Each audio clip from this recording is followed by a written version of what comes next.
warahmatullahi wabarakatuh. Baiklah, kami dari kelompok 12 ingin menjelaskan tentang pewarisan hukum adat. Saya Dahlia sebagai pemateri pertama dan teman saya Rafiah sebagai pemateri kedua. Baiklah, saya di sini akan menjelaskan tentang pengertian hukum waris adat dan sistem pewarisan adat.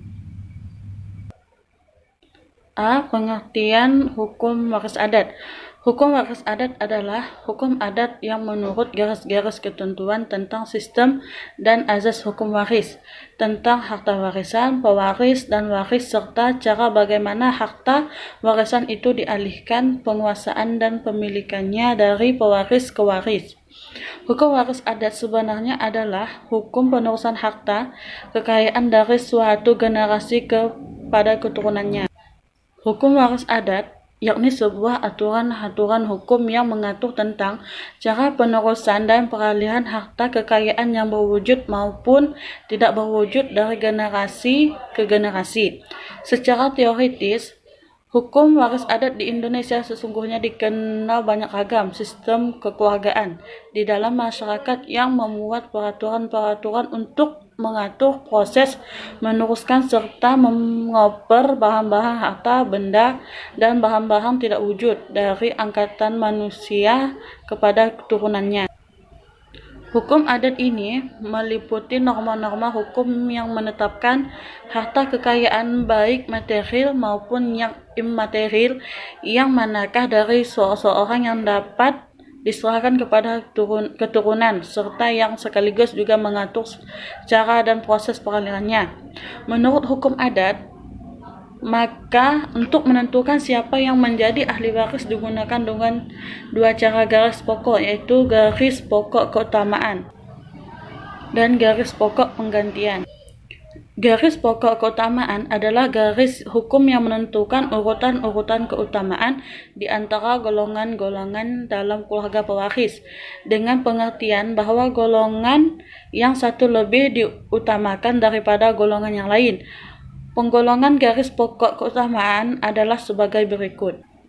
Yang pertama, keturunan pewaris. Yang kedua, orang tua waris. Yang ketiga, saudara-saudara pewaris dari keturunannya. Yang keempat, kakek dan nenek pewaris. Selanjutnya, garis pokok penggantian.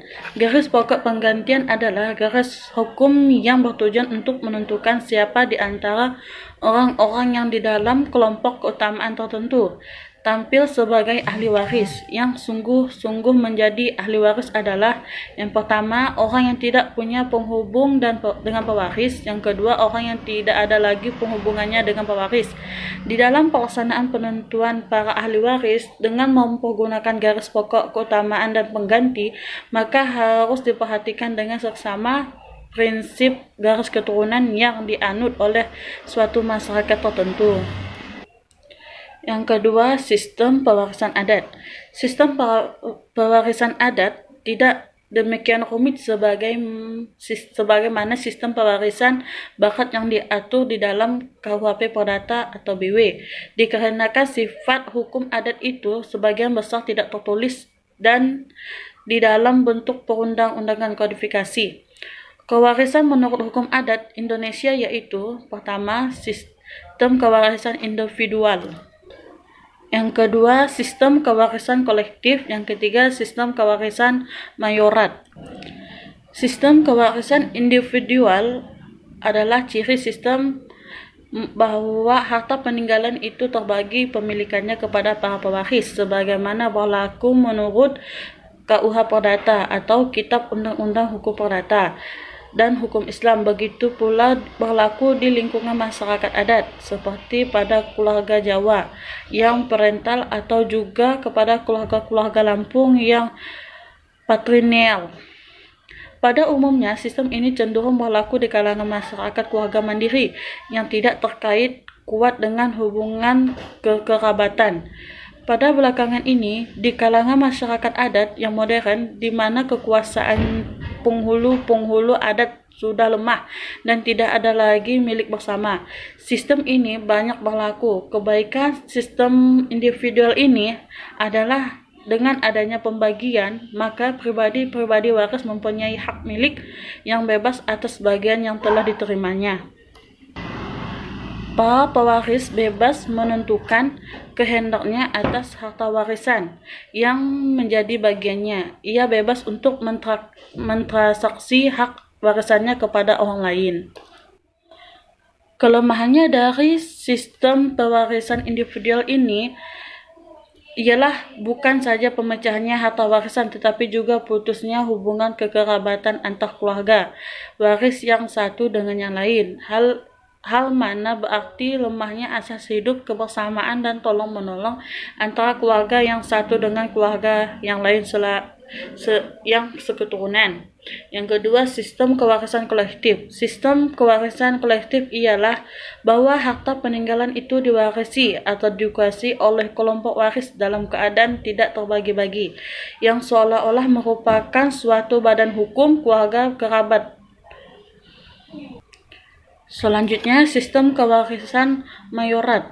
Cara sistem mayorat adalah bahwa harta peninggalan orang tua atau harta peninggalan leluhur kerabat tetap utuh, tidak dibagi-bagi kepada para waris, melainkan dikuasai oleh anak tertua laki-laki. Di lingkungan masyarakat netral Lampung dan juga Bali, atau tetap dikuasai oleh anak tertua perempuan di lingkungan masyarakat matrilineal Semedo di Sumatera Selatan dan Lampung. Demikianlah dari saya. Baik, selanjutnya akan dilanjutkan dengan pemateri kedua. Bismillahirrahmanirrahim. Assalamualaikum warahmatullahi wabarakatuh. Perkenalkan, di sini nama saya Rafi'ah. Di sini saya akan melanjutkan pemaparan materi dari pemateri pertama. Di sini materi saya tentang perolehan harta waris dalam hukum adat. Bahwa dalam hukum waris itu dalam istilah adat itu ada berdasarkan beberapa jenis. Yang pertama itu mewariskan berdasarkan undang-undang. Mewariskan berdasarkan undang-undang yang juga sering disebut dengan istilah mewaris ab intestato. Sedangkan ahli warisnya disebut ab instat. Mewariskan berdasarkan undang-undang itu terbagi beberapa macam lagi. Yang pertama di sini itu mewariskan berdasarkan kedudukannya sendiri. Maksud dari mewariskan berdasarkan kedudukannya sendiri di sini adalah bahwa para ahli waris yang terpanggil untuk mewaris karena kedudukannya sendiri berdasarkan hubungan darah antara ahli waris dengan pewaris, yang dimana sesuai dengan pasal 852 ayat KUH Perdata. Selanjutnya di sini itu mewaris berdasarkan pengganti tempat. Mewaris berdasarkan pengganti tempat ini maksudnya itu adalah bahwa ahli waris yang merupakan keturunan keluarga yang masih istilahnya sedarah dari pewaris yang muncul sebagai pengganti tempat orang lain yang seandainya tidak mati lebih dahulu dari pewaris yang seandainya akan mewarisi, yang mana diatur dalam pasal 841 KUH Perdata. Mereka mewaris berdasarkan pengganti tempat atau mewaris pancang atau istilahnya itu mewaris pancang demi pancang yang diatur dalam pasal 852 ayat 2 KUH Perdata. Orang yang menggantikan dengan sendirinya memperoleh hak dan kewajiban dari orang yang telah digantikan tempatnya. Selanjutnya di sini itu yang kedua itu mewaris berdasarkan surat wasiat, bahwa surat wasiat itu juga bisa. Pewarisan berdasarkan surat wasiat itu juga disebut dengan istilah pewarisan ad testamento. Sedangkan ahli warisnya disebut testamentaire. Apabila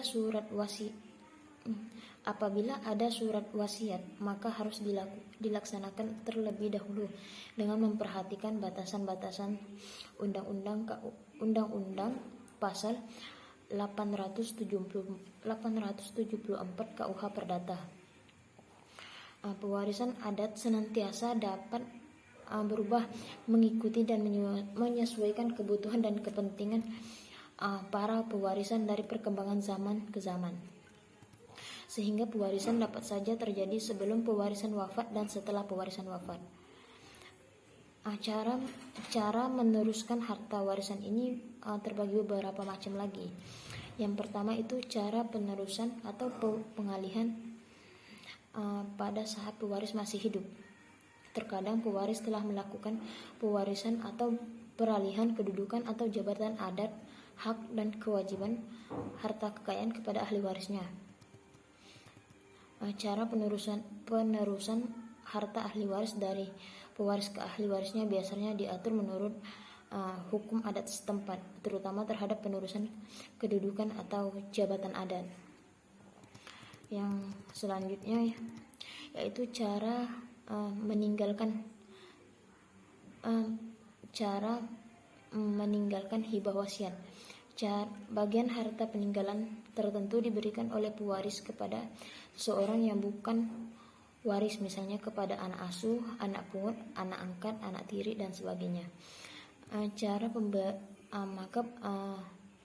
Pemberian itu disebut dengan hibah. Jika peralihan hak miliknya baru berlaku setelah pewaris atau yang memberi warisan itu wafat, bisa disebut juga dengan hibah wasiat. Nah, selanjutnya di sini ada prinsip-prinsip hukum waris adat. Hukum adat masih mengenal istilah prinsip pengganti tempat yang menyatakan bahwa jika seorang anak sebagai ahli waris dari ayahnya dan anak tersebut meninggal dunia, maka tempat dari anak itu digantikan oleh anak-anak dari yang meninggal dunia. Bisa dari cucu dari sepeninggal harta. Dan warisan dari cucu ini adalah sama dengan yang akan diperoleh ayahnya sebagai bagian warisan yang telah diterimanya. Dalam undang-undang hanya memperkenankan pengganti tempat dalam jumlah atau jenis yang terbatas dan syarat yang ditetapkan oleh undang-undang, di mana ahli waris melakukan penyimpangan tidak diperbolehkan mendapat harta waris pewarisan keluarga waris mendapatkan harta waris. Pewarisan keluarga pewaris disusun dalam kelompok yang disebut dengan golongan. Golongan ini diukur menurut jauh dekatnya hubungan darah dengan pewaris. Berikut adalah beberapa saya paparkan golongan-golongannya. Yang pertama di sini ada itu golongan dalam garis lurus ke bawah, yang meliputi yaitu anak-anak beserta keturunannya tanpa membedakan jenis kelamin, waktu kelahiran dan perkawinan pertama atau perkawinan kedua, yang mana diatur dalam pasal 852. Yang kedua yaitu suami atau istri yang ditinggalkan pewaris yang hidup paling lama, yakni suami atau istri yang hidup paling lama ini baru diakui sebagai ahli warisnya. Yang ketiga, anak luar kawin yang diakui sah mendapat waris tidak sama dengan hak anak sahnya. Yang selanjutnya di sini ada golongan yang kedua. Yang pertama itu golongan kedua yaitu golongan dalam artian itu garis lurus ke atas, yang meliputi yaitu orang tua, saudara laki-laki dan perempuan dan keturunannya. Bila tidak ada suami atau istri dari keturunannya, maka warisan jatuh kepada keluarga saudara golongan kedua pembagian harta peninggalan, yang mana diatur dalam pasal 854, 857 dan 859 KUH Perdata. Yang selanjutnya, saudara si pewaris dibedakan antara saudara kandung dengan saudara seayah atau seibu. Yang selanjutnya itu ada golongan ketiga. Golongan ketiga yaitu keluarga saudara dalam garis lurus ke atas, yaitu